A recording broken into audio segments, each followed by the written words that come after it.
And welcome to Hannity. And tonight we are back in the Washington swamp, the sewer, as we love to affectionately call it. And we are here to give you all an inside look into the incredible first few weeks of Donald Trump's second term. Just a few hours ago, we were at the Eisenhower Executive Office building just across from the White House for an exclusive interview with Vice President J.D. Vance. That full interview is only moments away. We'll also be joined right here on set by White House Press Secretary Caroline Leavitt.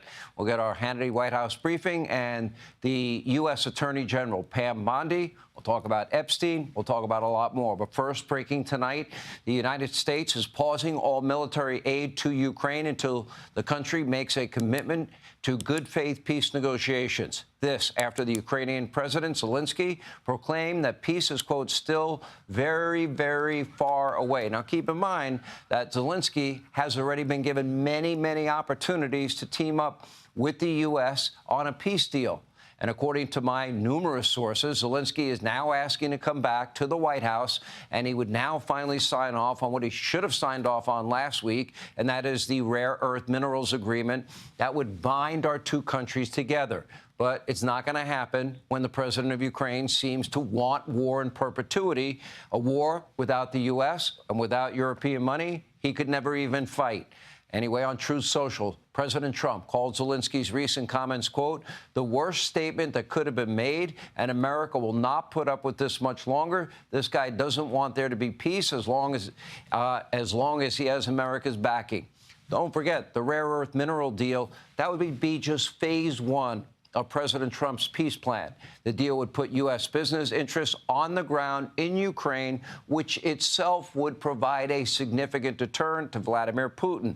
It would also help Ukraine pay back the debt to the United States while also ensuring that U.S. funding continues and provide massive amounts of money that country will desperately need to rebuild their country. This keeps going, there's not going to be a country to rebuild. Phase two would be a ceasefire agreement, and phase three would be the negotiated settlement. This would be the hard part, and peace, hopefully, in Europe as a result.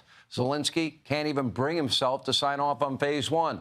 Last week's tense meeting at the White House, in spite of what the fake news legacy media mob is telling you, was not an ambush. It was supposed to be a show of unity. It was supposed to be celebrating what was a done deal. It was supposed to be mostly ceremonial in nature.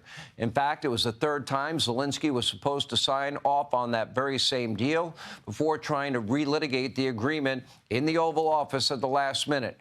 But, of course, the hysteria and anti-American sentiment in Europe is now spiking. Good luck on their own. One major gas company, Norway, vowed to boycott our U.S. Navy, refusing to refill our ship. Really? Norway, they stepped in. They're now promising that will not be the case. On X, only moments after Zelenskyy's contentious meeting at the White House, multiple European leaders posted their unwavering support for Zelenskyy's seemingly endless war. Then they hosted Zelenskyy for a meeting where they showered him with praise. Now, as Lindsey Graham said, if Europe wants to take this on all by themselves and protect their own continent, they're free to do so. But as Donald Trump pointed out on Truth Social, Europe, in the meeting they had with Zelenskyy, stated flatly they cannot do the job without the U.S.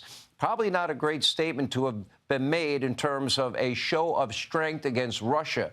What are they thinking? He's right. President Trump raises a great question. What is Europe thinking? The United States spends nearly $1 trillion annually on defense. All of the countries in the European Union spend just about $326 billion combined.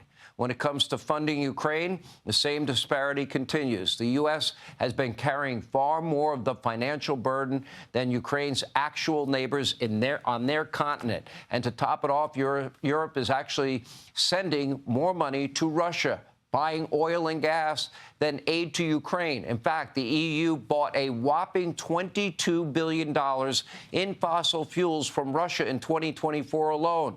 Europe is making Putin filthy rich so he can continue to feed his war machine. America, we should be supplying Europe with all of their energy needs, and hopefully, under Donald Trump's plan, that will soon be the case as we move towards energy dominance. But if you want to know how Putin is funding his war, look no further than the European Union.